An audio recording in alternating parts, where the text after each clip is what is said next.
சஷ்டியை நோக்க சரவண பவனா சிஷ்டருக்குதவும் செங்கதிர்வேலும் பாதமிரண்டில் பண்மணி சதங்கை கீதம் பாட கிண்கிணியாட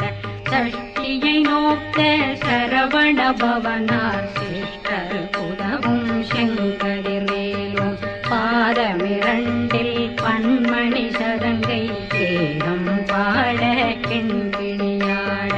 மைய நடனம் செய்யும் மயில் வாகனார் கையில் வேளாளனை காக்கவே